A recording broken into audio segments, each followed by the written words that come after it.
अस्सलाम वालेकुम वीवर्स। आज का जो मेरा टॉपिक है, पहाड़ों से मंसूब पुरअसरार कहानियाँ। कोह सुलेमान को जन्नात का कैद खाना और कोह चल्तन को भूतों का मस्कन कहा जाता है। कोहिस्तानी सिलसिले जहाँ अपने हुस्न जमाल से दिल को तस्खीर करते हैं, वहाँ इनकी वसत और फैलाव इंसान पर एक हैबत भी तारी कर देते हैं। इनकी पुरअसरारियत की वजह से इन पहाड़ी सिलसिलों के साथ कई कहानियाँ मंसूब हैं। चुनाचे बेबर्गो गया पहाड़ी सिलसिले के बारे में कहा जाता है कि यहाँ हज़रत सुलेमान अलैहिस्सलाम का तख्त उतरा था और यहाँ जन्नात कैद हैं। इसी तरह क्वेटा के पहाड़ी सिलसिले कोह चल्तन को भूतों का मस्कन समझा जाता है। इस पहाड़ी सिलसिले की बुलंद तरीन चोटी तख्त सुलेमान के नाम से जानी जाती है।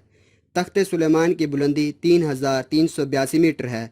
हज़रत सुलेमान अलैहिस्सलाम इस पहाड़ की चढ़ाई चढ़कर ऊपर पहुँचे और वहाँ से जनूबी एशिया की सरजमीन पर नज़र दौड़ाई, जो उन दिनों अंधेरों में डूबी हुई थी।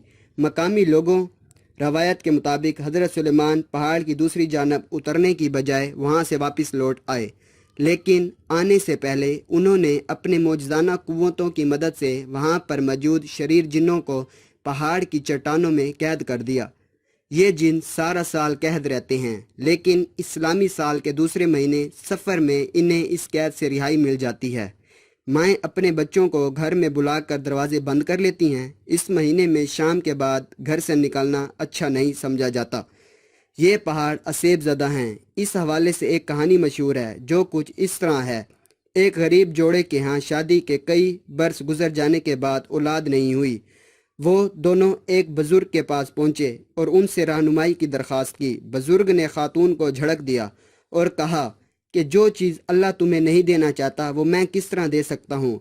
बुज़ुर्ग के बेटे ने, जो ख़ुद भी रूहानियत की तरह माइल था, ख्याल किया कि वो शायद इस औरत की ख्वाहिश पूरी करने के लिए कुछ कर सकता है। उसने 40 किंकर उठाकर उस औरत की झोली में फेंके और दुआ दी कि अल्लाह इस औरत को बच्चे दे। आगे चलकर औरत के 40 बच्चे हुए। हालांकि उसको इतने बच्चों की ख्वाहिश ही नहीं थी। बेचारे शोहर ने ये क्या किया, अपने 39 बच्चों को लेकर कोह चल्तन पर चढ़ गया और उन्हें वहाँ अल्लाह के भरोसे छोड़ दिया, जबकि 40वां बच्चा उनके घर ही पला बढ़ा। एक रोज़ बीवी अपने शोहर को बताए बगैर कोह चल्तन की जानब चल पड़ी। उसका दिल अपने बच्चों के गम से हलकान था और उसका इरादा था कि कम अज़ कम अपने बच्चों की हड्डियाँ जमा करके उन्हें दफन ही कर दे। लेकिन जब वो वहाँ पहुँची तो ये देखकर हैरान रह गई कि तमाम जिंदा थे और चट्टानों और दरख्तों के दरमियान उछल कूद कर रहे थे। वो ये देखकर खुशी से पागल हो गई। वापस घर पहुंचकर उसने अपने 40वें बच्चे को भी उठाया और पहाड़ की चोटी पर छोड़ दिया, ताकि वो अपने भाइयों को कायल करके वापस घर ले आए। लेकिन जब वो अगले रोज़ पहाड़ की पर पहुंची तो वहाँ कोई बच्चा नज़र ना आया और इसके बाद कोई भी नज़र नहीं आया। कहा जाता है कि कोह चल्तन पर उन 40 बच्चों के भूत रहते हैं, जिनकी वजह से यह असेब ज़दा है।